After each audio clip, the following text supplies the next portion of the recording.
Olá amigos, eu sou Thiago Bizzi e esse é o Farol LS referente ao fechamento do pregão do dia 14 de julho de 2016, quinta-feira. Vamos então às movimentações do nosso mercado. Hoje, mais um dia de alta, 1,62%. Tá? Com isso, o índice Bovespa renova a máxima do ano. Tá? A gente rompe a máxima e a resistência do ano que a gente tinha ali, principalmente nos 54.500 pontos, com um extremo lá próximo de 55 mil pontos.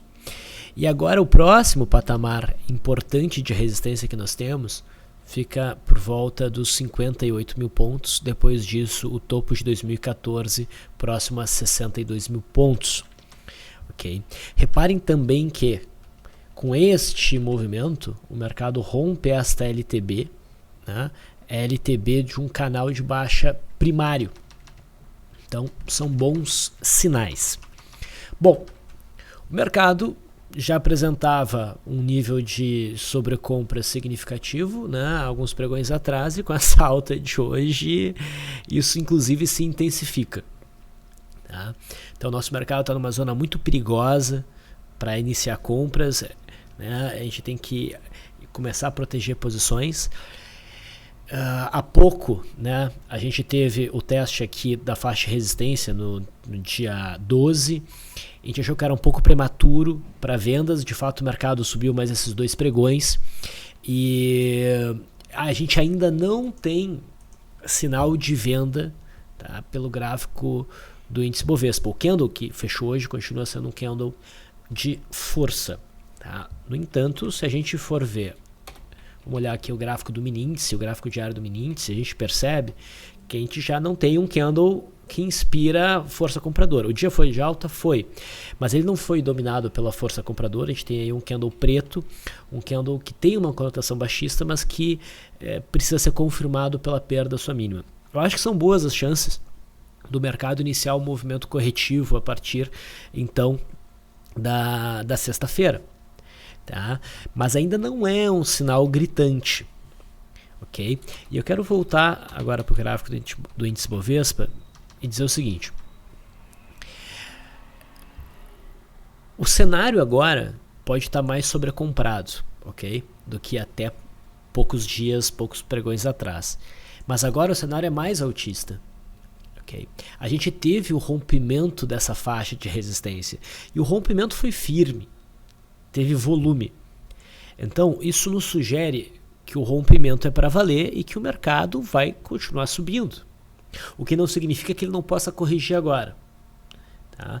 Mas sinaliza para mim, pelo menos a princípio, tá, que ocorrendo uma correção nos preços nos próximos pregões, essa correção provavelmente vai ser um pullback, uma correção curta, tá, relativamente curta, que tende, né, a sentir a resistência rompida como suporte. Okay?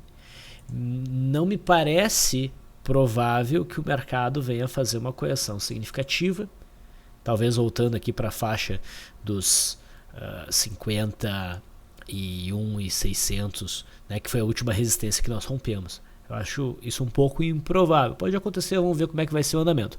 Mas a princípio, né, ocorrendo uma correção, o mercado deve fazer uma correção aqui. Certo? Apontando para uma alta maior mais para frente. Ok? Existe a possibilidade do mercado seguir em linha reta até os 58 mil pontos? Existe. Mas eu não apostaria nisso. Né? Uma coisa é tu estar posicionado, né, e ir ajustando os teus stops por mínimas, por exemplo, e talvez tu chegar lá. Mas apostar nisso a partir desse ponto, desse rompimento, entrar comprando agora, acreditando que a gente vai em linha reta para 58 mil pontos, daí já não. Eu prefiro tentar, não estando, né, posicionado, eu tentaria capturar um eventual movimento como esse na base de day trades. A gente vai ver alguns exemplos, como por exemplo o Banco do Brasil, né, o que aconteceu com o Banco do Brasil hoje. Tá? O mercado americano nos impacta, óbvio. Tá? E o mercado americano, olhando aqui o gráfico do Dow Jones, ele deixou muito claro no pregão de hoje o rompimento do seu topo histórico. Então, a faixa que antes era resistência por volta ali dos 18.325, ela foi rompida, o mercado está sobrecomprado, é verdade. Então, não há sinal de aversão, o mercado americano pode seguir em alta. Uma projeção que eu faria extensão alternada, né, com o mastro bandeira, a gente tem esse alvo aqui em 18.637, talvez o mercado siga em linha reta para esse ponto, não sei.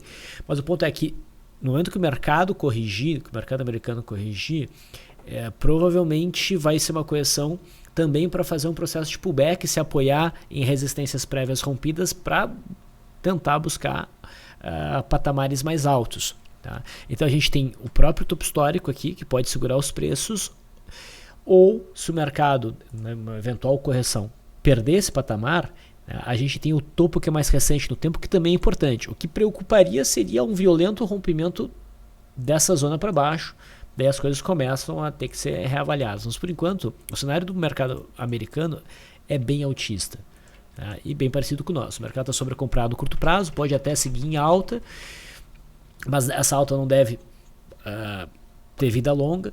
E a partir de agora que a gente teve claramente rompimentos de pontos importantes, ocorrendo um movimento corretivo, provavelmente ele vai ser um processo de pullback. Tá? O S&P 500 futuro, outro gráfico que eu gosto de acompanhar, também já deixou bastante claro o rompimento topo histórico, e agora essa zona, numa eventual correção, deve funcionar como suporte. Tá? Lembrando que no gráfico do nosso futuro, o cenário está convidativo para um movimento corretivo, certo? Olhando aqui no intraday, essa foi a movimentação de hoje, né? O mercado até chegou a romper um primeiro movimento, a gente não levou muita fé, não teve volume, né? E se o sujeito tivesse entrado, a orientação foi para não entrar, né? Pelo menos dentro do método Busy, a gente teria tido um stop pela média móvel de 9 muito próximo do ponto de entrada. Enfim, foi um dia que não teve direção, o mercado ficou andando de lado, e a minha expectativa para amanhã é que o mercado inicie um processo corretivo, mas também fizer uma sinalização altista, se ele produzir algum sinal altista no intraday, a gente vai operar com toda certeza. Okay? Dólar. Esse aqui é o gráfico perpétuo do dólar futuro, sem nenhum tipo de ajuste. Nós tivemos um dia de queda, variação negativa de 0,47%, mas não foi um dia dominado pela venda, foi um dia dominado pela compra. A gente tem um candle branco com uma conotação altista. A gente não está num ponto ótimo, tranquilo, dentro dos nossos modelos para operar na ponta compradora, mas eu acho que é bastante razoável a possibilidade de um movimento de alta por hora, né? Dentro de um processo de contração aqui. Acho muito improvável que o dólar consiga romper o fundo que foi marcado em junho. Vamos pegar o contrato de agora do mini para perceber o quê? Que no gráfico diário a gente já testou a zona, o ponto crítico de suporte do fundo marcado no finalzinho de junho. Tem espaço para quem um pouquinho mais? Tem, mas aqui tem muito suporte, tem muita zona de suporte. Então uma queda aqui já não tem vida longa, isso está vendido. Eu acho extremamente importante encurtar bastante stops. E eu já fico mais aberto e confiante em sinais altistas no dólar que possam vir aí no gráfico intradiário, tá? Mas não estou sugerindo compra de swing trade, tá? Na verdade o dólar está bem difícil de operar esses últimos pregões. Gráfico do juro futuro, né? O contrato DI1F18 está bem definido, bem perdido no meio de uma congestão, não há nada a ser feito aí. Tá? Bom, então esse é o início do nosso farol. A gente tem um monte de papel para falar, como eu mencionei no farol de ontem. A partir de agora a gente vai começar a prestigiar as pessoas que estão conosco no LS Análise. Tá? Então o restante do farol vocês podem acessar da seguinte forma. Tá, venho aqui para o site lsanalise.com.br, vocês façam um login para acessar esta plataforma. Aqui vocês vão ter acesso assinando ao LS Live, que é o nosso serviço de sala de operações virtual. Hoje a gente teve bons day trades de novo, pegar aqui no dia 14, que foi hoje. Tá? Destaque para trade em Banco do Brasil e Copel. Tá? E o restante do farol estará aqui na parte do farol completo, junto com todos os calls, as recomendações com os pontos de entrada e saída. Qualquer dúvida, vocês podem comentar aqui mesmo no vídeo do YouTube ou mandar e-mail pra gente no relacionamento@leandrostormer.com.br. Feito, pessoal. Obrigado pela atenção. Até a próxima.